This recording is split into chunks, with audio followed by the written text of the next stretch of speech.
11장 5절에서 12절 찾으신 줄 알고 합독합시다. 시작. 나는 지극히 크다는 사도들보다 부족한 것이 조금도 없는 줄로 생각하노라. 내가 비록 말에는 부족하나 지식에는 그렇지 아니하니 이것을 우리가 모든 사람 가운데서 모든 일로 너희에게 나타내었노라. 내가 너희를 높이려고 나를 낮추어 하나님의 복음을 값없이 너희에게 전함으로 죄를 지었느냐? 내가 너희를 섬기기 위하여 다른 여러 교회에서 비용을 받은 것은 탈취한 것이라. 또 내가 너희와 함께 있을 때 비용이 부족하였을 때 아무에게도 누를 끼치지 아니하였으면 마게도냐에서 온 형제들이 나의 부족한 것을 보충하였음이라. 내가 모든 일에 너희에게 폐를 끼치지 않기 위하여 스스로 조심하였고 또 조심하리라. 그리스도의 진리가 내 속에 있으니 아가야 지방에서 나의 이 자랑이 막히지 아니하리라. 어떠한 까닭이냐? 내가 너희를 사랑하지 아니함이냐? 하나님이 아시노니라. 나는 내가 해온 그대로 앞으로도 하리니 기회를 찾는 자들이 그 자랑하는 일로 우리와 같이 인정받으려는 그 기회를 끊으려 함이라. 아멘. 이 본문을 중심으로 원래 지금 그거에는 주보에는 하나님의 복음과 그리스도의 진리 이런 그건데 설교를 준비하면서 영적 누룩과 그 전파자들의 정체라는 제목으로 이렇게 조금 변동을 하게 되었습니다. 그래서 이해해 주시고요. 함께 제목 한번 함께 읽는 시간 있겠습니다. 시작. 영적 누룩과 전파자들의 정체, 이런 제목 가운데 결국 고린도 예몸교회에 영적인 누룩이 뿌려지고 전파되고 있다. 그리고 그 영적 누룩을 전파하고 뿌리고 전파하는 자들의 정체가 무엇인가 하는 것을 오늘 본문을 통하여 고린도인들에게 깨닫게 합니다. 그것이 곧 오늘 우리에게도 동일하게 이 영적 누룩이 우리 옛몸교회에도 뿌려지고 전파될 수 있다. 그 전파하는 자들의 정체는 무엇인가 하는 데 대한 경각심을 일깨우는 데 도움이 되는 본문이라 할 수 있겠습니다. 나사렛 예수를 하나님의 아들, 구원자, 그리스도로 더 깊게는 하나님의 집이자 하늘의 문, 이것이 그리스도의 진리입니다. 그리스도가 본체적으로 어떠하신 분인가 하는 것, 그리스도의 진리, 이 그리스도의 진리를 아는 것은 정말 쉽지 않습니다. 쉽지 않은데 아무튼 우리에게 하나님께서 이것을 알게 해주셨습니다. 그리고 그것을 우리로 믿게 해주셨습니다. 이 믿는 자 모두의 참 교사 되시는 보혜사 성령 하나님의 인도하심을 따라 오늘 경상사동 예몸교회 주일 예배에 참석하신 형제 자매들과 온 가족 모두 올 한 해 더욱 강건하시고 범사가 잘 되고 근심과 염려가 떠나가고 주 하나님의 명령에 무조건 아브라함처럼 예수로 응답하시는 의인들로 장성하시기를 하나님의 예수가 되시는 주 예수 그리스도 이름으로 축복합니다. 네, 종이 올려드리는 축복이 하나님께 연락이 되고 그대로 신속하게 여러분 가운데 역사하시기를 진심으로 바라고 소망합니다. 사랑하는 형제자매 여러분, 지난주 추석 명절 기념 예배 설교에서 정언한 바와 같이 경산 사동에 개척된 예몸교회 성도, 저는 목사로, 우리 장로님으로, 권사님으로, 집사님으로, 성도로 세움을 받은 우리에게는 두 갈래의 족보와 자랑거리와 지켜야 할 명절이 있습니다. 두 갈래입니다. 한 갈래의 족보는 민족적, 혈통적 족보입니다.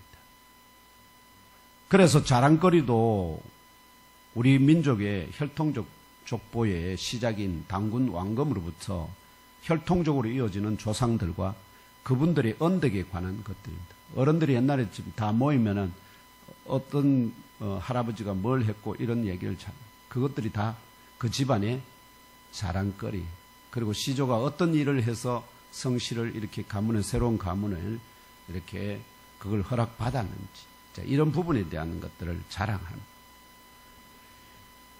이러한 민족적 신화와 역사적, 혈통적 역사로부터 명절들이 그 민족 가운데 생기게 됩니다. 그것이 바로 우리나라의 경우에는 설과 추석입니다. 그런데 다른 나라는 또 달라요. 그거에 저 중국이나 이런 데는 또 다릅니다. 지키는 절기가. 그래서 우리나라는 설과 추석, 대부분 한 해의 시작을 많이 이제 민족마다 또 그 명절로 지내고, 또 가을 되면 추수, 감사 이런 것도 다 그 한데, 근데 날짜나 이런 것들이 그 민족마다 다 다르다. 그래서 이 설과 추석 등의 각 가정 혹은 가문마다 가정으로 모이는 분들도 있고, 가문에서 큰 아버지 집부터 시작해가지고 이렇게 모두가 모여서 제사하는. 그래서 이때 누룩 넣은 각종 떡과, 누룩을 다 넣죠. 누룩 넣은 각종 떡과 과일과 음식들을 배열한 제사상을 돌아가신 조상들의 영정 앞에 차리죠. 그리고 그 앞에서 절하며 제사를 올려드립니다. 와서 귀신들이라도 와서 어떻게요? 그걸 받아주시고 후손들에게 뭘 내려달라고 하는 걸까요? 잘 되는 복을 주시라 하는 걸 바라는 거죠. 이게 바로 이 민족적, 혈통적 족보에 의한 자랑거리와 그 지키는 명절의 모습입니다. 다른 한 갈래의 족보는, 이거는 모두에게 있지 않습니다. 택한 자들에게만 있는 족보입니다. 바로 영적이고 영혼이 살아있는 선진들의 이름이 기록된 어린 양의 족보, 바로 요한계시록에 나오는 족보입니다. 곧 예수파 가문에 속했다는 영적인 족보입니다. 이 영적인 족보에는 창조주 여호와 하나님과 그 독생자 그리스도 예수의 십자가 복음과 부활 승리의 복음을 믿음으로 의롭다는 인정을 받은 아브라함 같은 의인들의 이름이 기록되어 있습니다. 무엇보다 이 영적 족보에 기록된 선진들은 그 어느 누구도 죽지 않고 모두 다 영원히 살아 계시기 때문에 명절의 제사가 아닌 감사와 경배의 잔치를 의미하는 영적인 예배를 올려드립니다. 아시겠죠? 예배와 제사의 차이를 이해하시겠죠? 제사는 죽은 자에게 드리는 것이고 예배는 산 자에게 드린다 하는 겁니다. 이 영적 족보에 이름이 기록된 사람들의 참 자랑거리는 무엇일까요?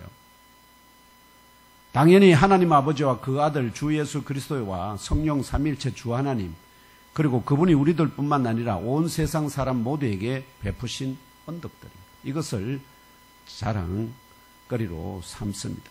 특별히 역사 가운데 주 하나님께서 친히 그 백성들에게 허락하신 참 자랑거리, 영적인 자랑거리는 에레미야 9장 24절에 말씀드렸죠. 한번 뒤에. 이게 에레미야 9장 24절 함께 읽어볼까요? 시작. 자랑하는 자는 이것으로 자랑할지니 곧 명철하여 나를 아는 것과 나 여호와는 사랑과 정의와 공의를 땅에 행하는 자인 줄 깨닫는 것이라. 나는 이 일을 기뻐하노라. 여호와의 말씀이니라. 아멘. 여러분, 이게 당연한 것 같지만 이 에레미야가 이 예언을 할 당시에 유대 나라는 멸망하는 상태였습니다. 바벨론의 포위가 돼가지고 백성들이 죽어가고 있었습니다. 그 상황에서 이 말씀을 하는 이유가 뭐냐? 그들이 왜 바벨론에 포위당해서 죽어가게 되었느냐? 무엇을 착각했느냐? 명철하여 여호와를 아는 것과 여호와와 친밀하게 되는 것을 무시했고요. 그 다음에 그래서 여호와를 이름은 여호와라고 부르는데 그분에 대해서 겉으로는 존경하는 듯한데 속으로는 어떻게 해요? 전혀 존경하지 않고 어디를 바라보고 있느냐? 여호와를 바라보고 있어야 되는데 여호와를 등에 뒤에 두고 태양을 바라보고 있었다. 우상 숭배를 하고 있었다 하는 것. 그 다음에 두 번째가 뭐냐? 나 여호와는 사랑과 정의와 공의를 땅에 행하는 자. 땅에 행한다는 것은 땅 위에 사는 모든 자들에게 공통으로 뭘 행한다는 것. 사랑과 정의와 공의를 땅에 행하는데 유대인들은, 이스라엘 사람들은 누구에게만? 자기들의 하나님이니까 자기들에게만 이걸 베풀고 이방인들에게는, 그래서 자기들은 택한 자라 하고 이방인들은 개처럼 취급했거든. 무시했다. 그러다가 그 하나님의 결국은 진노를 받았어. 멸망 상태에 있는 그들에게 교훈하는 겁니다. 알아라고. 왜 너희들이 망할지. 하나님은 결코 하나님의 기록된 우리들만을 위한 하나님이 결코 아닙니다. 우리가 이 땅에 살아있는 동안에는 어떻게 해요? 모든 사람에게 다 사랑과 정의와 공의와 정의를 베푸는 분이고, 다만 우리가 이제 떠나서 이 육신에 벗고 그분에게 돌아갈 때 거기서는 누구만이? 택한 자들만이 하나님이 됩니다. 나머지 택하지 않은 자들은 어느 족보에 속하느냐? 죄와 사망의 족보, 바로 사탄 마귀의 족보에 속한 자들. 그들은 다 영원한 불못으로 가게 되는, 그때서야 모든 것이, 아시겠죠? 하나님이 누구만을 위한 하나님이다? 당신의 족보에 속한 자기 패밀리만을 위한 하나님이신 것을 깨달아 알게 됩니다. 그러나 육신으로 이 땅에 사는 동안에는 하나님은 모든 것을 당신이 만든 자이기 때문에 모든 것에 대해서 사랑과 공의와 정의를 베풉니다. 이 정의와 공의를 사랑과 베푼다는 것은 결국 뭐냐? 똑같이 모든 사람에게 햇빛을 비춰주시고 비를 내려주시고 열심히 일한 자가 뭐 하도록? 부유하게 되도록, 열심히 운동한 자가 건강하도록, 그 이치에 변함이 없게 하신다는 것입니다. 그래서 이것이 참 자랑거리는 두 가지입니다. 우리가 평생 영원히 자랑해야 할 두 가지, 즉 우리가 만약에 하나님의 영적인 족보에 속한 자라면, 여러분들이 속한 자라면 자랑거리로 삼아야 할 것이 딱 두 가지 있다. 그 자랑거리, 첫 번째 자랑거리는 뭐라고요? 명철하여서 여호와를 아는 것. 나인데 여기서는 그러면은 결국 이것을 신약적인 것으로 더 확대하면은 결국 삼위일체 주 하나님을 아는 것과, 삼위일체 주 하나님께서 사랑과 정의와 공의를 땅 위에 베푸는 자이다 하는 것을 알고, 그래서 믿지 않는 자라고 해서 어떻게요? 넌 마귀의 자식, 이런 말을 함부로 하면 안 된다. 왜냐하면 지금 믿지 않는다고 영원히 믿지 않는 것이 아니기 때문에 하나님 앞으로 돌아갈 그때까지 강도처럼, 오른편 강도처럼 마지막 순간에 주를 영접할 수도 있기 때문에 그런 모든 가능성을 우리는 항상 열어놓고 말하면 나와 같이 교회를 다니지 않거나 믿지 않는 자들에 대해서 하나님의 이 사랑과 공의와 정의를 늘 자랑하고 증거하는 그런 복 있는 하나님의 자녀들이 되기를 주님의 이름으로 축복합니다. 그래서 누룩 놓은 설과 추석 같은 민족적 명절을 지키듯이, 아시죠? 명절 되면 우리 요즘은 좀 많이 이게 식었습니다만은 과거에 좀 못 살 때, 그죠? 명절 때 되면 항상 뭘 하죠? 평소에 못 입던 옷, 새 옷, 새 신발 신고 막 큰 집에 작은 집에 뛰어다니면서 맛있는 거 먹고, 그게 명절의 모습이거든요. 그게 지금 1세기에는 그런 모습들이었어요. 그래서 이런 민족적 혈통적 명절을 기쁘게 지키듯이 그리스도 안에서 거듭나 새로운 피조물이 된 우리들 자신을 영적인 누룩을 넣지 않은 순전함과 진실함의 떡 한 덩어리로 이 예몸교회 전체가 지금 하나님 앞에 떡 한 덩어리로 올려지는 겁니다. 그 떡 한 덩어리 속에 누룩이 들어있으면 하나님이 받지 아니한다 하는 것입니다. 그래서 떡 한 진실한 순전함과 진실함의 떡 한 덩어리로 주일 예배와 절기와 성찬예식 같은 영적 명절에 주 하나님 앞에 경배하며 올려드릴 때 주 하나님께서 기쁘시게 받아 영접해 주시는 줄 믿습니다. 그러므로 오늘 주일 예배에 참석한 형제자매 여러분이 영적 양자의 영을 받거나 중매와 혼인예식에 의한 그리스도의 영적 신부로서 영접되어서 진실로 예수파 가문의 영적인 족보에 그 이름이 기록된 자녀들이라면 그리스도를 향하는 진실함과 깨끗함에서 떠나 부패하지 아니하도록 의식, 외식이나 민족적, 혈통적 족보에 따른 자랑과 같은 영적인 누룩이 없는 순전함과 진실함의 떡 덩어리 같은 예몸 교회의 한 부분으로서 주님 앞에 들림 받을 때까지 죽은 조상 앞에 명절을 지키듯이 주 하나님 앞에 주일 예배와 절기와 성찬 예식을 기쁘고 감사하며 경외하는 마음으로 참석하고 지키는 것이 당연하지 않을까요? 오늘 예수파 가문의 영적 자손들에게 복을 주시기 위하여 주 하나님께서 내려주신 말씀의 5절로 9절에서 바울이 이렇게 말합니다. 나는 지극히 크다는 사도들보다 부족한 것이 조금도 없는 줄로 생각하노라. 내가 비록 말에는 부족하나 지식에는 그렇지 아니하니 이것을 우리가 모든 사람들 가운데서 모든 일로 너에게 나타내었노라. 내가 너희를 높이려고 나를 낮추어 하나님의 복음을 값없이 너에게 전함으로 죄를 지었느냐. 내가 너희를 섬기기 위하여 다른 여러 교회에서 비용을 받은 것은 탈취한 것이라.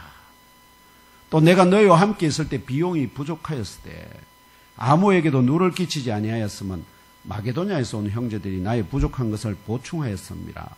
내가 모든 일에 너희에게 폐를 끼치지 않기 위하여 스스로 조심하였고 또 조심하리라. 이렇게 정언하는데 그 자신이 고린도에서 복음 전파 활동을 이어나가는데 필요했던 비용 문제를 지금 거론하는 배경이나 이유가 무엇일까요? 왜 고린도 형제들에게, 교회 성도들에게 비용, 난 너희들한테 비용 하나도 안 받았다. 내가 필요한 비용은 왜냐니까 주로 바울이 복음은 언제 전파하고 가르치느냐? 주로 밤이에요. 저녁이에요. 낮에는 뭐하고? 대부분이 일꾼들이 종들이니까 일을 해야 되거든요. 그 일이 끝난 이후에 그래서 자기도 그 일과 동안에는 일을 하고 그래서 필요한 비용을 버는데 근데 그게 뭐 예를 들어 아르바이트 같은 일을 해도 아르바이트 하면은 돈이 아무래도 적잖아요. 그러면 필요한 일당이 안 나온단 말이에요. 그 부족한 것을 어떻게 누구로부터 보충받았다고요? 이미 다른 교회 혹은 고린도에서 특별히 1년 반을 머물렀기 때문에 다른 데에서는 그렇게 큰 비용이 안 들었어요. 그냥 지나가니까. 그런데 고린도에서는 1년 반을 머물러요. 그러면 뭐가 첫 번째 중요합니까? 거처가 있어요. 거처가. 지나갈 때는 한 일주일이라도 그냥 너무 집에 비용 없이 기거하다가 떠나면 되는데 1년 반을 머물려면 거기서 글도 쓰고 뭘 해야 편지도 쓰고 해야 되니까 안정된 거처가 필요하거든요. 거처를 마련하는 돈이 필요하고 그 다음에 생활해야 돼요. 그거 혼자가 아니잖아요. 동력자들이 있거든. 그럼 먹고 마시고 다 해야 되는데 그런 비용들이 필요한데 그것들을 고린도에서는 일절 받지 않았다는 겁니다. 받지 않았다. 왜 그랬을까? 우리가 생각하면 지금 너무나 이상하잖아요. 지금 기존 교회는 전부 다 목회자들에게 사례비 주는 게 너무나 당연하잖아요. 근데 바울은 그들에게 사례비를 요구하지 않았어요. 아예. 그러니까 이렇게 필요했던 비용 문제를 거론하는 배경이나 이유가 무엇이냐 하는 것입니다. 이상하거든요. 또한 이어지는 10절로 12절에 그리스도의 진리가 내 속에 있으니 아가야 지방에서 나의 이 자랑이 막히지 아니하리라. 어떠한 까닭이냐 내가 너희를 사랑하지 아니함이냐 하나님이 아시느니라. 나는 내가 해온 그대로 앞으로도 하리니 비용을 안 받고 뭐 하겠다는 겁니까? 그들을 섬기겠다는 거예요. 그렇게 하리니 그것은 이유가 뭐냐? 기회를 찾는 자들이 그 자랑하는 일로 우리와 같이 인정받으려는 그 기회를 끊으려 함이라. 기회를 찾는 자들은 뭔가 그 자랑하는 것으로 뭘 받는다는 겁니까? 비용을 받는다. 그렇게 하면 뭐가 차이가 나겠습니까? 비용을 받지 않고 전하는 자하고 비용을 받는 자 사이는 뭔가 차이가 생기잖아요. 그 이유가 뭐냐? 이제 이런 것들에 대해서 그래서 기회를 찾는 자들과 그 자랑하는 이런 구체적으로 누구를 또한 무엇을 의미하는지 이것을 드러내기 위해서 지금 이 편지를 쓰고 있는 거예요. 왜냐하면 그들이 고린도 교회에 들어와서 순전하고 하나님 앞에 드려주는 아주 누룩이 없는 떡덩어리였는데 거기다가 영적인 누룩들을 뿌리고 전파하고 있거든요. 그 자들의 정체가 무엇인지를 뭐하도록 드러내기 위해서 이 비용 문제를 거론하고 있는 겁니다. 이러한 두 가지 명제를 상고하는 가운데 외식이나 민족적 혈통적 족보에 따른 자랑과 같은 영적인 누룩이 없는 순전함과 진실함의 떡 한 덩어리 같은 예몸교에 지체된 저와 형제 자매 여러분이 적극적으로 방비하고 또 만약 누룩 같은 것이 발견된다면 반드시 깨끗이 씻어내어야 할 영적인 누룩이 무엇인지 또 이러한 누룩을 전파하는 자들의 정체가 무엇인지 분명하게 깨달아 알고 믿고 잘 박힌 진리의 못으로 심령 깊은 곳에 영접하시기를 축원합니다. 첫째 명제는 5절로 9절의 말씀에서 정언한 바 바울 자신이 고린도에서 복음 전파 활동을 이어나가는 데 필요했던 비용 문제를 거론하는 배경이나 이유가 무엇인지를 상고하는 것입니다. 1세기 중엽 전후에 아시게 1세기 중엽 전후거든요. 이때가 바울과 그 동역자들은 예수파 가문의 영적 족보에 그 이름이 기록된 택한 자들을 찾아서 영적 양자로 또 순결한 처녀로 그리스도와의 중매와 영적 혼인을 통하여 주 하나님의 복된 가족으로 되돌아오게 하는 영적인 사명을 주 하나님으로부터 직접 받은 사신이자 사도로 세움을 받았습니다. 그래서 그거에서 보면은 소아시아에서 마게도냐 사람 한 사람이 건너와서 우리를 도우라 하고 말할 때 그것이 성령의 아버지 환상 가운데 보였죠. 하나님의 뭘로 알았다는 거죠? 하나님의 부르심으로 알았다는 거죠. 그래서 하나님 결국 이것이 하나님이 예비한 때 그 수천 년 동안 고린도에 그런 일이 말하면은 택한 자들이 살아왔지만 하나님께서 그 일을 미뤄 놓으셨다가 이제 때가 되어서 고린도에 택한 자들을 하나님께서 찾으시는 일을 하시게 됩니다. 그래서 그 일을 감당할 자들을 누구를 세웠느냐? 바울과 그 동역자들. 그래서 주 하나님께서 마게도냐를 거쳐서 아가야 지방의 고린도 성읍 가운데 택한 자들을 찾아서 물과 성령으로 씻음을 받게 하여 새로운 피조물로 거듭난 누룩이 없는 한 덩어리의 떡 같은 고린도 예몸 교회를 이루게 하셨습니다. 이해되시죠? 교회는 누룩이 없는 한 덩어리 떡 같아요. 그런데 바울과 그 동역자들이 1년 반을 머물다가 다른 지방의 택한 자들을 찾아서 떠난 사이에 누룩 없는 한 덩어리 떡 같은 고린도 예몸 교회 가운데 영적 누룩을 뿌리는 자들이 나타났어요. 영적인 누룩을 뿌리고 전파하는 자들이 나타났어요. 이 영적인 누룩은 1세기 고린도 예몸 교회뿐만 아니라 21세기 경산사동 예몸교회 지체들의 마음도 그리스도를 향한 진실함과 깨끗함에서 떠나게 만듭니다. 이 누룩이 제일 문제는 뭐냐? 그리스도를 향하는 마음에서 누구를 신부의 마음을 떠나게 하고 양자의 마음을 아버지로부터 어떻게 해요? 택하여 주신 그 아버지로부터 떠나게 만들어 봅니다. 이게 가장, 왜냐하면 그렇게 되면 하나님의 진노를 받아서, 아시겠죠? 아들 양자였어도 해제되고 또 신부였어도 혼인을 말하면 약혼을 했는데 그 파혼이 된다 이 말이에요. 그렇다면 구체적으로 이 영적인 누룩은 무엇을 가리킬까요? 4절에 그 일부가 구체적으로 계시됩니다. 4절입니다. 오늘 본문 바로 앞에 4절. 그 4절에서 첫째 영적 누룩은 뭐냐니까 참사신 사도가 전파한 예수와 다른 예수입니다. 아시겠죠? 바울과 그 동력자들이 전파한 예수와 다른 예수라. 그 다음에 둘째 영적 누룩은 바울과 그 동력자들의 기도 가운데 받은 영과 다른 영입니다. 셋째 영적 누룩은 바울과 그 동력자들이 전파한 복음과 다른 복음이에요. 이 세 가지 영적 누룩이 예몸교회 지체들의 마음을 그리스도를 향한 진실함과 깨끗함에서 떠나게 만듭니다. 셋째 영적 누룩 같은 경우에 바울과 그 동력자들이 전파한 복음은 뭐냐? 뭘까요? 이신칭의의 복음입니다. 믿음으로 어떻게 된다고요? 믿음으로 의롭게 된다는 복음을 전파했는데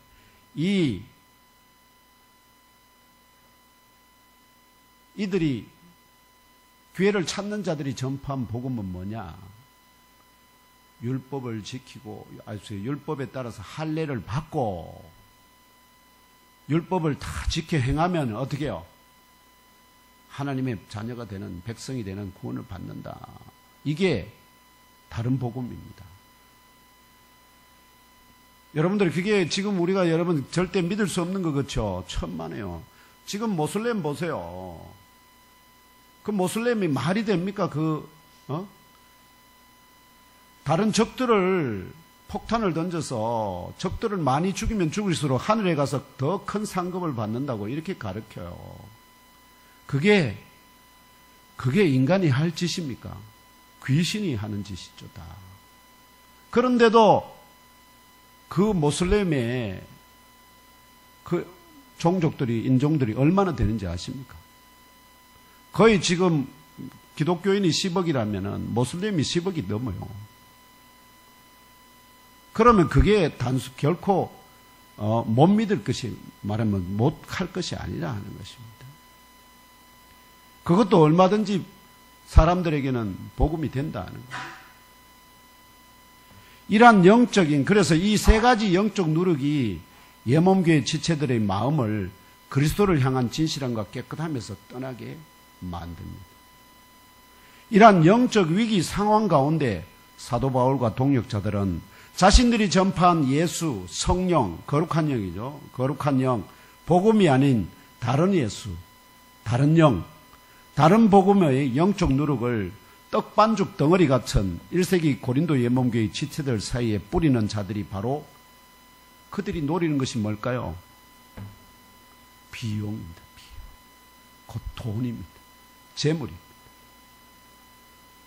이걸 갈취할 목적으로 그리스도의 일꾼인 듯 위장하여 영적인 누룩들을 뿌리고 전파하는 이들을 향해서 유대인 소피스트들이라 밝힙니다.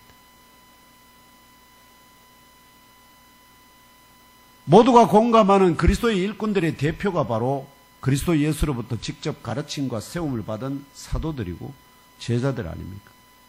그래서 바울은 자신의 사도성에 대하여 5절, 6절에 첫째 나는 지극히 큰 사도들과 비교할 때 열등한 것이 아무것도 없다 변론하면서 사도권이 아니라 사도성입니다.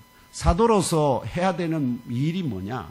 바로 그 큰 사도들에 비교할 때 나는 그들에 비해서 열등한 것이 부족한 것이 아무것도 없다. 그래서 사도가 되기에 자질이 충분하다. 이걸 말하면서 그럼에도 불구하고 고린도 예몸교회 지체들 가운데 영적인 누룩을 뿌리고 전파하는 자들에 비교할 때 사도들은 그렇게 말이 웅변이 뛰어나지 않습니다. 다들 웅변이 뛰어나지 않습니다. 그런데 이 소피스트 아시죠? 유대인 소피스트들은 어릴 때부터 뭘 훈련받느냐? 웅변과 철학을 구약 말씀과 함께 훈련받거든요. 그러니까 말, 곧 언변이나 연설에는 자신이 뭐 되지 못했다. 훈련되지, 바울 자신이 말하는 훈련되지 못했다 하더라도 전파하고 가르치는 그 지식에는 내가 잘 훈련되어 있다는 것을 고린도 예몬교회의 지체들을 위하여 모든 일들 가운데 명백하게 내가 보였지 않느냐 하고 그들에게 자기가 가르친 것들에 대해서 상기시킵니다. 내가 말에 부족한 것은 뭐가? 그런 훈련을 나는 받지를 못했다. 뭐에 대한? 최고의 가말리엘 문화에서도 뭐는 안 시킨다고요? 훈련, 연습, 이런 웅변하고 이런 걸 안 한다는 거예요. 뭐를 가르친다는 거예요? 진리를 가르쳐요. 진리를 선생하고 계속 어떻게요? 대화하면서 가르치는 것이지. 이걸 청중들을 불특정 다수로 모아놓고 거기에다가 막 웅변을 가해서 히틀러처럼 모든 사람을 돌게 만들어가지고 따르게 하는 그런 일을 하는 자들이 바로 모슬렘의 이마음들이라고 합니다. 그 앞에 서서. 그들은 사람을 정신적으로 쇠뇌해요. 쇠뇌. 이로써 바울은 영적 누룩을 고린도 예몬교회 지체들 사이에 뿌리는 자들인 유대인 소피스트들이 말 곧 언변이나 연설에는 잘 훈련되었을지 몰라도 아시겠죠. 거꾸로 역설적으로 말하는 겁니다. 그들은 말과 언변이 뛰어나거든요. 연설이. 그렇게 잘 훈련되었을지 몰라도 그 가르치고 전파하는 지식에는 잘 훈련되어 있지 못하다는 것을 정언하고 있는 것입니다. 이들의 정체가 먼저 유대인이라는 사실은 오늘 본문에 이어지는 고린도후서 11장 22절에 23절에 분명하게 됩니다. 오늘 말씀 뒤에 이어서 22절, 23절 함께 읽습니다. 찾아서 성경 22절, 23절 함께 읽습니다. 찾아서 함께 읽으며 알아봅시다. 시작.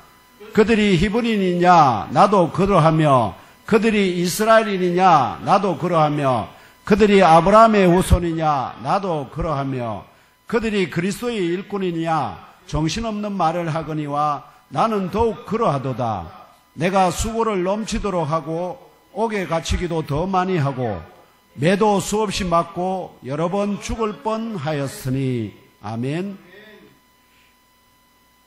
여기에 나오죠. 그들이 히브리인이냐? 그들이 이스라엘인이냐? 그들이 아브라함의 후손이냐? 이거 전부 다 누구를 가리키는 말이죠? 바로 이스라엘 사람들을 가리키는 말이죠. 이스라엘 사람들. 즉 그들이 이 지금 예몬교회, 고린도 예몬교회에 와서 영적 누룩을 뿌리는 자들이 바로 유대인들이라는 거예요. 유대인들. 그 지역에 살고 있는, 아시겠죠? 고린도 지역에 살고 있는 유대인들이라는. 이것이 또한 그들이 뭐냐? 이 내가 히브리인이다, 이스라엘이다, 아브라함의 후손이다 하는 것이 그들의 뭐였다는 거죠? 자랑거리였다. 이게 무슨 자랑거리죠? 민족적, 혈통적 자랑거리입니다. 자랑거리. 이것을 자랑함으로 해서 그 사람들로부터 뭐를 받으라고 했다고? 유대 고린도인들로부터? 아, 이들도 그리스도의 일꾼이다. 그리스도의 진짜 사도다. 이런 뭘 받고자 했다는 거죠. 이런 걸 자랑하면서 율법에, 그래서 율법을 지키고 그 할례를 받고 율법을 지키고 해야 뭘 받는다니. 아브라함의 후손들은 다 이렇게 했다. 아브라함이 봐봐라. 왜냐하면 증거가 있잖아요. 아브라함이 뭘 받죠? 할례를 받잖아요. 할례. 아브라함과 그 자손들이 계속 할례 받아. 그런 전통이 지금도 계속 이어져야 되는 거 아니냐? 이렇게 증언하면은 논리적으로 틀린 게 아니에요. 자, 그런 것들로 자랑하면서 뭐 했다는 거죠? 고린도 예몬교회 성도들을 미혹한 다음에 거기다가 영적인 누룩을 뿌린다 하는 겁니다. 그걸 정확히 모르는 사람들은 다 넘어갈 수밖에 없어요. 이들의 정체가 또한 소피스트들이었다는 증거가 이어지는 7절로 9절에 비용에 관련하여 드러납니다. 왜냐하면 진정으로 지혜를 사랑하는 철학자가 누구냐면은 소크라테스와 그 다음에 또 플라톤, 아리스토텔 이런 데, 그러니까 철학자 소크라테스 시대 전후로 철학적 지식이나 각종 유용한 기능들이 있거든요. 아까 말하면 웅변, 또 선전선동술 아시겠죠? 또 시, 그 다음에 악기 다루는 거, 이런 기능들을 가르치는데 뭘 받고 가르쳤을까요? 아주 비싼 비용을 받고 돈을 목적으로 부유한 집안의 어린 자녀들에게 정치적인 아시죠? 갑부가 갑자기 졸부가 부자가 됐어요. 그런데 자식들이 부족하잖아요. 그래서 이런 최고의 소피스트들을 데려다가 뭐 할까요? 그 아들에게 뭐 알든 모르든 말로 그냥 그런 걸 가르치는데 그런 사람들을 향해서 뭐라고 불렀다고요? 소피스트라고 불렀다. 소크라테스가 아주 이들을 신랄하게 비판합니다. 진정한 지혜를, 철학자는 원래 지혜를 사랑하는 자죠. 그 지혜를 사랑하는 자가 그 터득한 지혜를 가지고, 지식을 가지고 돈을 매개로 해서 판매하는 것은 최고로 악한 짓이다 하는 거죠. 그래서 이 부유한 집안의 어린 자녀에게 가르치고 전파하는 유명한 소피스트들이 소크라테스 시대 전후로 해서 나타났고요. 그러니까 소크라테스가 더욱더 그들의 공격의 대상이 되고, 왜냐하면 소크라테스는 결코 비용을 안 받거든요. 제자도 삼지도 안 하고 돈도 안 받고, 그러다 보니까 맨날 어떻게 했을까요? 가난하게 살았으니까 첫 번째 와이프한테 잔담배라고 해서 와이프한테 맨날 찍힘을 받고 돈 벌어오라고, 그 다음에 또 그러다 보니까 아들이 둘이 있었는데 그들을 자기 외에는 교육을 할 사람이 없었잖아요. 근데 자녀들은 아버지가 맨날 공자월 맹자를 하면은 싫어합니다. 다른 선생이 붙여가지고 이러면 선생이니까 공경하는 마음을 갖고 그래도 그 소리에 배움을 받는데 아버지나 엄마가 뭐라고 그러면 싫어합니다. 이 공통의 진리입니다. 그러니까 이 소피스트들을 고용해서 그들을 가르쳐서 아시겠죠? 정치인을 만들거나 선종가를 만들거나 아니면은 전쟁에서 영웅이 되게 만들 이런 일들을 가르칩니다. 그래서 각종 전투하는 요령, 적을 미혹하고 속이는 방법 이런 것들을 가르쳐서, 그래서 특별히 왜 이게 헬라 문화권에 있는 사람들에게 중요한데, 헬라는 처음부터 어떻게 해요? 철학을 발전시키고 자유와 정치를 발전시켜서 굉장히 민주적인 정치 체제를 가졌기 때문에 사람들을 선전하고 선동하는 것이 굉장히 중요한 무기였어요. 그래서 이런 지식과 기능을 중시하는 헬라 문화권에 속한 지방들에서 특별히 활성화되었습니다. 우리나라도 사실은 그런 면들이 있죠. 전통적으로 헬라 문화권인 그래서 마게도냐와 고린도를 포함한 아가야 지방과 소아시아에 흩어져 회당을 중심으로 그들은 어릴 때부터 뭐를 교육받죠? 유대인들은 회당에서 율법과 그 다음에 헬라에 퍼지게 되면은 그 말을 통해서 철학을 함께 배워요. 그 다음에 각종 기능 교육과 생활 공동체를 이루었던 유대인 지식인들의 다수가 별반 노동 없이 돈 벌 수 있는 방법이 뭐였겠습니까? 그들은 다 읽고 쓸 줄 알거든요. 유대인들의 정말 놀라운 거, 우리 민족이 뭐 거의 대부분 다 지금 문맹률이 없어졌대요. 어릴 때부터 계속해서 가르치기 때문에 누구나 유대인이라는 그 한 가지 이유만으로, 그러니까 유대인들에는 문맹인이 거의 없다 이 말이에요. 문맹인이 거의 없어. 그러니까 이들의 다수가 비용을 목적으로 가르치고 전파하는 소피스트가 되었을 가능성이 아주 높습니다. 이 유대인 소피스트들에 비교할 때 바울과 그 동력자들은 비용이 목적이 아니거든요. 다만 값으로 매길 수 없는 영원한 생명을 얻게 하는 구원을 목적으로 그리스도의 진리를 전파하고 가르치기 때문에 비교가 될 수밖에 없었어요. 한 사람은 무엇을 비용, 재물을 목적으로 지식과 기능을 가르치고 한 사람은 구원을 하나님의 베푸신 구원을 받게 하기 위해서 가르치는 것. 이 사이에 거룩한 목적의 차별성이 생길 수밖에 없습니다. 그래서 바울이 7절에서 반문합니다. 내가 너희를 높이려고 나를 낮추어 하나님의 복음을 값없이 너희에게 전함으로 죄를 지었느냐? 내가 소피스트들처럼 돈 받고 너희들에게 이 복음, 하나님의 복음을 전하면 너희들이 그럼 쉽게 받겠느냐? 이런 뜻입니다. 근데 복음과 생명 구원을 무료로 은혜로 받았기 때문에 이를 전파하고 가르치는 것도 무료로 은혜로 하는 것이 당연합니다. 그럼에도 불구하고 바울 자신이 일해야 생활 비용을 벌 수 있는 시간에 우리와 시스템이 다른 그 시대에 고린도 형제들에게 하나님의 복음과 그리스도의 진리를 전파하고 가르치는 것으로 사용했기 때문에 자신의 생활과 이동 등에 필요한 거주와 이동 등에 필요한 비용을 다른 여러 교회에서 보충받는 것에 대해서도 굉장히 부담스러워합니다. 그래서 뭐라고 보느냐? 다른 교회로부터 그 보충을 받는 것은 그들로부터 탈취, 다른 말로 하면은 벗겨 먹었다. 아시죠? 우리 벗겨 먹는다는 말 알죠? 벗겨 먹었다는 것으로 8절에 표현합니다. 내가 그 사람들한테 벗겨 먹었어. 원래 그러면 안 되는데 내가 그렇게 했다. 이런 뜻입니다. 8절을 다시 한번 함께 읽으면 알아볼까요? 시작.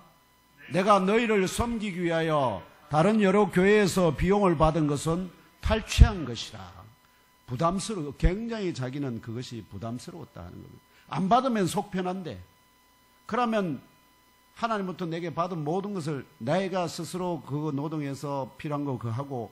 근데 다른 교회에서는 다 됐었어. 왜? 그냥 지나가니까. 복음을 전하고 거기서 1주 정도 있다가 지나가고 이렇게 하면 돼. 이거는 1년 반을 머무니까 거주지와 또 동력자들이 함께 먹고 마실 것들이 다 필요했기 때문에 부득불 외부로부터 수요를 안 받으면 안 됐는데, 그런데 여러 교회에서 그걸 알고 어떻게 했다고요? 그들에게 연보를 보냈다 이런 말입니다. 특별히 고린도에서 1년 반을 머물며 예몬교회 지체들에게 그리스도의 진리와 하나님의 복음을 전파하고 가르쳤기 때문에 거처와 세워할 비용 등이 상당히 필요했었습니다. 그래서 바울은 고린도에서도 교회가 모이지 아니한 낮 시간에 주로 천막 만드는 일을 하므로 비용의 대부분을 벌고 일부 부족한 부분은 앞서 개척하여 세운 마게도냐 교회들이 그 필요를 생각해요. 왜냐하면 교회가 잘 알잖아요. 그들이 나가서 복음을 전하는다 보면은 그 생활비가 부족한 거는 당연히 눈에 들어오잖아요. 그런 사람들이 어떻게 해요? 아, 우리 바울이 지금 그렇게 하다 보면 부족할 텐데 우리가 뭔가 연보를 보내자. 이렇게 해서 모아서 그들에게 보내는, 이게 요청해서 이루어지는 일이 아니고 교회가 어떻게 해요? 교회 안에 성도들이 성숙하게 되면 아, 어느 부분에 누가 뭐가 필요하겠다 해서 어떻게 해요? 그런 것들을 챙기지 않습니까? 그래서 이 마게도냐 교회들의 지체들이 그 필요를 생각하여 은혜로 보내주는 후원금으로 보충하였다고 9절에 증언합니다. 이러한 생활 비용이 부족하여 도움이 필요했음에도 고린도 예몬교회 지체들에게 손을 벌리지 아니한 것은 바울 자신이 고린도 형제들의 어려운 형편을 너무도 잘 알았기 때문에, 거의 대부분 종들이고 일꾼이고 하니까 그들 먹기도 어떻게 했다는 거죠? 팍팍 했다는 겁니다. 그들에게 손을 벌릴 만한 그것도 안 됐고, 또 영적으로도 어리고 알아서 스스로 할 수 있는 것도 아니고 그런 그들에게 비용을 청구하면 어떻게 해요? 좀 보태라고 하면은 복음 전하는데 이거 돈 벌러 왔나 보다 생각할 가능성이 1%라도 있다면 그건 안 하겠다는 뜻입니다. 그래서 복음 전파에 조금도 방해받지 않도록 고린도 형제들을 위해 폐를 끼치지 않도록, 즉 짐을 지우지 않도록 스스로 조심한 까닭이었습니다. 그런데 이것과 관련해서 이 유대인 소피스트들은 뭐라고 말하냐? 손으로 일을 하잖아요. 그래서 뭐라고 부른다고요? 그를 바울은 육신을 따라 사는 자. 이해됐죠? 왜냐하면 스스로 영적인 일을 한다면서 자기 생활비 자기가 보니까 손을 벌렸어. 그리고 지금 오늘 이 시대 가운데도 그런 얘기 있잖아요. 교회 목회자가 다른 직업을 가지고 일을 하는 것이 가능한가? 자, 이런 문제. 근데 결국 개척해서 해보면은 생활비가 들어가야 되는데 교회로부터 보충이 안 되면 어떻게 할까요? 예, 제가 아는 주변에 여기 우리 교단에도 여러분이 지금 일하고 계세요. 일하고 계세요. 그렇다고 누가 그걸 갖고 뭐라고 할 수는 없어요. 그렇지만 하나님께서 기뻐하시지는 않습니다. 과거에는 그런 왜냐하면 고정적으로 한 곳에 붙박이로 하지 않잖아요. 바울 같은 경우는 지나가면서 근데 붙박이로 한다면은 결국 하나님께서 거기에다가 붙박이로 해서 보내셨는데 그때까지는 어떻게든 그죠? 그 일에 집중을 할 필요가 있지 않았나. 아무튼 그런 기회들이 좋은 기회들이 왔을 때 그것들을 잘 해서 교회를 안정적으로 세워야 되는데 이제 다른 그러지 못한 이제 경우에는 어려움에 빠지게 된다 하는 것입니다. 하나님이 절대로 그렇게 기회를 안 주시는 게 아닙니다. 근데 기회를 주시는데 그 기회를 사람들이 어떻게요? 자기를 안정적으로 세워가는데 그것을 비용을 잘 쓰지 않고 허타히 다른 일에 욕심내는 일에 쓰다 보면 그런 일이 벌어진다 하는 것입니다. 특별히 한국 목회자들이 소중하게 여기는 게 뭘까요? 교회 건물, 땅 이런 거 성도들이 좀 될 때 빚내가 사놓으면 그 빚 갚느라고 오랫동안 시달리잖아요. 그럼 비용이 그러다가 코로나 같은 사태가 터져가지고 성도들이 떠나버리고 이러면은 예산이 안 채워지니까 그때는 뭐 하죠? 어쩔 수 없이 그냥 그래서 보통 뭐 하게 된다고요? 잡을 가져야 되나 마나 이런 이제 생각들을 하게 되니까 아무튼 그래서 바울은 이야기합니다. 이후로도 비용 관련해서는 이러한 기조를 내가 계속 지켜날 것을 천명합니다. 왜 그렇게 하느냐? 유대인 소피스트들은 목적이 뭐였습니까? 돈이거든. 바울은 값없이 복음과 하나님의 복음과 그리스도의 진리를 가르치고 전파하는 일을. 그럼 누가 진정한 뭐죠? 하나님으로부터 보냄을 받은 자인 것인가를 판별해 봐라 하는 것입니다. 이러한 관점에서 우리는 뭐를 알 수 있냐면 교회를 섬기는 사역자들이 받는 사례비가 진리를 전파하고 가르치는 보수나 비용이 결코 아니다는 것입니다. 이 거룩한 사명에만 어떻게 해요? 온전히 전념하도록 돕기 위한 성도들의 사랑의 후원임을 깨달아 알게 합니다. 사례비는 그냥 내가 섬기는 일에 대한 비용이 사례비가 말하면 비용이 아닙니다. 샐러리가 아니라 그건 성도들이 목사님 우리 교회만 전념하십시오. 또는 교회 섬기는 일에만 헌신하십시오 하고 성도들이 그 일을 할 수 있도록 어떻게요? 도와주는 것이죠. 협력하는 것이죠. 함께 그렇게 해서 협력해서 하나님 집을 세워가는 그 일의 동력자가 이다 하는 것이죠. 그러므로 유대인 소피스터들이 비용을 목적으로 전파하는 예수는 더 많은 비용을 받을 수 있도록 하기 위해서 값없이 전파하는 예수와 달라지게 됩니다. 더 돈을 많이 내는 사람이 어떻게요? 듣기 싫어하면 그 예수를 어떻게요? 그 사람이 듣기 좋아하는 식으로 얼마든지 바꾸는데 문제가 있습니까? 없습니까? 장로님. 내가 누구에게 자녀에게 가르치는데 그리스도의 십자가 피 흘림 뭐 이런 거 싫으니까 그냥 그리스도가 복 주는 자로만 좀 가르쳐 주세요. 이렇게 하면 그렇게 가르치면 비용을 더 많이 주면 이 사람들이 얼마든지 왜 목적이 뭐였기 때문에 돈이니까. 그런데 진리를 가르치는 사람은 돈을 아무리 많이 준다 하더라도 진리 아닌 것을 가르칠 수가 없다. 그래서 바울이 나 안에 있는 진리, 내 속에 있는 진리 이야기를 하는 거예요. 또 비용을 목적으로 받게 하는 영도 더 많은 비용을 받을 수 있도록 값없이 받게 하는 거룩한 영, 곧 성령과 달라지고요. 비용을 목적으로 받게 하는 복음도 더 많은 비용을 받을 수 있도록 값없이 받게 하는 복음과 달라집니다. 상황과 여건에 따라서 그쪽에서 싫어하면 바꾸고 좋아하는 형태로 얼마든지 어떻게 그 사람의 입맛에 맞춘 예수, 맞춤 복음, 맞춤 영을 받게 한다는 것입니다.